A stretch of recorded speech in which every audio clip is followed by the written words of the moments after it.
Les changements climatiques sont un problème mondial dont les effets se ressentent au niveau local. À force d'activité humaine, du dioxyde de carbone, un gaz à effet de serre qui retient la chaleur, est libéré dans l'atmosphère et reste sur Terre pendant des centaines d'années, réchauffant ainsi notre planète. Nous ressentons maintenant les effets des changements dans nos collectivités. Nous nous attendons à ce que ces effets non seulement se poursuivent, mais qu'elles connaîtront une hausse dans les prochaines années. Même si les émissions se stabilisent relativement rapidement, ces effets produiront longtemps, affectant les générations futures.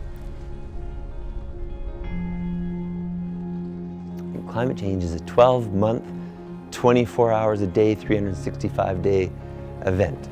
Is it going to change? Well, it's already changed. How much it changes really depends on the rest of the world, on how serious they take this, and how serious they are about meeting their targets to reduce greenhouse gas emissions. Climate change adaptation is, I think at its core, it's adapting to the impacts of climate change and learning how to move forward in a changing environment. Afin de nous adapter aux nouveaux défis posés par ces gaz à long terme, nous devons répondre au changement climatique en stabilisant les gaz à effet de serre par la réduction des émissions, ainsi qu'en renforçant nos communautés et en modifiant la façon dont nous traitons l'environnement. C'est ce qu'on appelle l'adaptation. Adaptation is a series of deliberate and comprehensive actions that a community takes to help avoid, manage, or reduce the effects of climate change on human and natural systems. To ensure adaptation measures are relevant and effective for communities, we need to translate scientific information and Indigenous knowledge and ways of knowing into action and build regional capacity and adaptation expertise. This means working with Indigenous peoples and governments, including community-based initiatives to build capacity for adaptation action and address the specific risks they face due to a changing climate.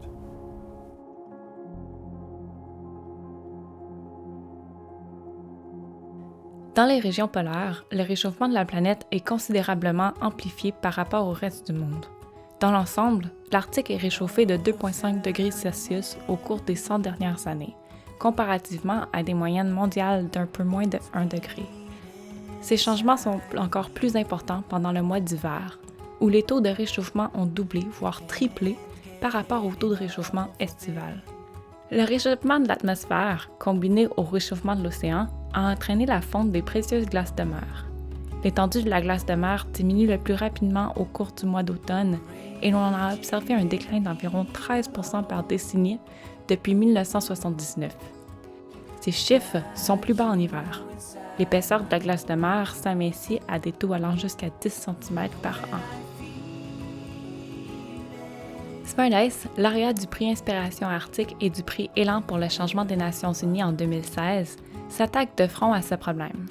Smart Ice est une entreprise sociale intersectorielle qui s'efforce d'intégrer les connaissances traditionnelles aux données de la recherche sur la glace de mer. So in the Arctic, the climate has been changing for the last decade. It's not something that's necessarily in the future. So I think we need adaptation happening now to allow people to cope with what these new conditions are, the unpredictability of changing climate. Smart Ice integrates sensors on the ice, so technology and Inuit knowledge to make sea ice travel safer. So it gives the information almost in real time in some cases. Where is the ice dangerous? Where is it safe to travel on as normal? So Smart Ice is actually a working climate change adaptation tool. And I think what that does is put directly into the hands of the community what they need to do to address climate change. Depuis l'an 2000, les scientifiques ont enregistré une augmentation de température de 1,2 degrés Celsius dans le pergélisol au nord du Canada. Depuis 2008, les couches du dégel saisonnier ont augmenté dans le pergélisol riche en glace de l'Arctique, ce qui entraîne un tassement et une érosion de surface importante.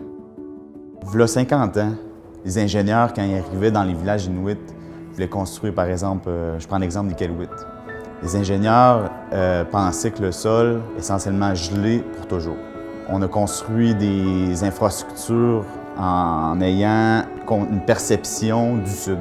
Puis malheureusement, on voit le changement climatique qui affecte le sol, donc la fondation même des villages puis des infrastructures qui commencent à dégeler On voit beaucoup de déformations dans les pistes d'aéroport, on voit beaucoup de déformations dans les maisons. On a fait des avancements majeurs en ingénierie du pergélisol. On s'en va dans la bonne direction, mais malheureusement, il est trop peu, trop tard, mais on s'adapte. Les chercheurs puis les communautés inuites ont beaucoup d'expérience. Tout depuis 5-10 ans, donc on essaie de transmettre le savoir scientifique aux Inuits pour qu'eux puissent prendre leurs décisions. Parce qu'eux, ils voient le terrain, les changements climatiques, eux, ils le voient d'une façon différente que nous. Eux, ils vont le voir plutôt par des formes, ils vont le voir plutôt par la migration des caribous. Nous, on met des données, mais eux, c'est par le transfert de connaissances, par les elders qu'ils appellent dans les communautés.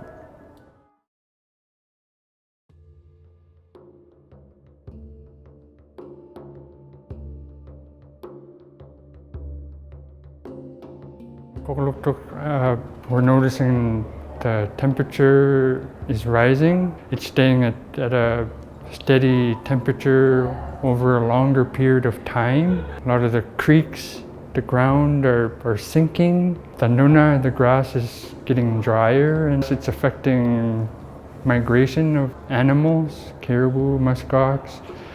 We're having a hard time adapting. We're having to go further and further away from our community to harvest this food.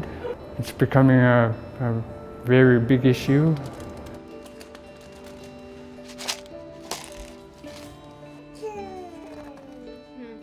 À l'extérieur du village, l'utilisation par la communauté d'un sentier récréatif de 12 km a largement amplifié l'érosion due à la fonte accrue du pergélisol de la région. Le sentier qui relie la communauté au parc territorial Coglok avoisinant a été très endommagé, ce qui limite le potentiel touristique du parc et son accessibilité. Pour combattre ceci, le comité du parc surveille et repositionne le sentier afin de minimiser tout dommage inessentiel à l'écosystème.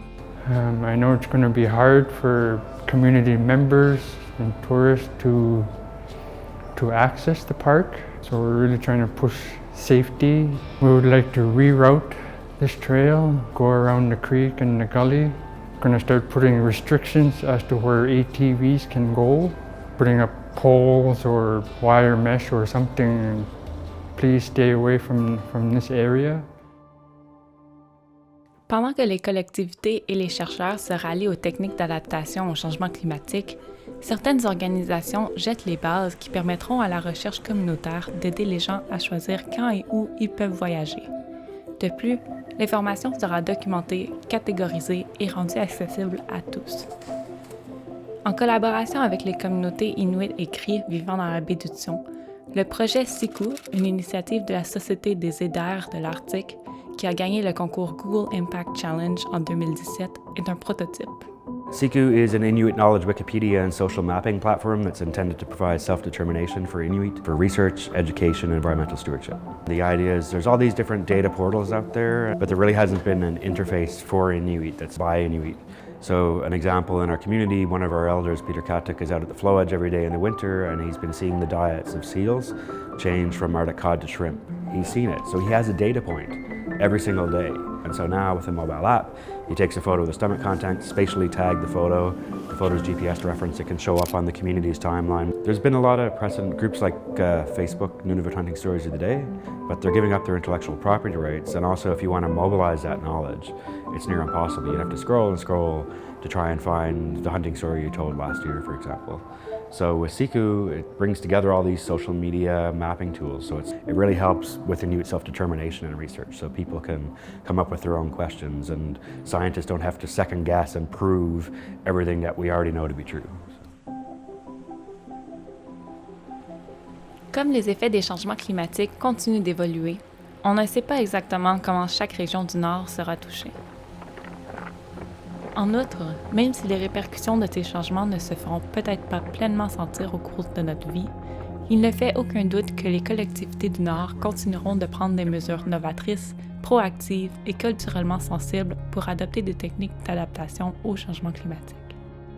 I think that it's important to prepare communities to take advantage of opportunities that climate change brings. It's not always negative, it can be positive. One thing I would really like to see is people, government, private sector come as one. We need to sit down as one big group, globally, as one people, to help the effects of what's happening in the world. There's so many opportunities across the board with adaptation, and for anyone to bring it into what they're doing, and also to be building healthier, stronger communities. Adaptation that's the goal of adaptation. And I think something that's extremely important for people to realize is that climate change is but one challenge amongst many. And it's not always the most important or pressing challenge. A healthy person, a person that is physically healthy, mentally healthy, a person who has strong identity, that's somebody who's going to have high capacity to adapt. Federal, provincial, and territorial governments need to support vulnerable regions by investing in infrastructure, strengthening capacity, supporting community-based monitoring, and advancing research, monitoring, and information for coastal regions. Many communities are already implementing these best practices. Adaptation is an individual, communal, and global responsibility.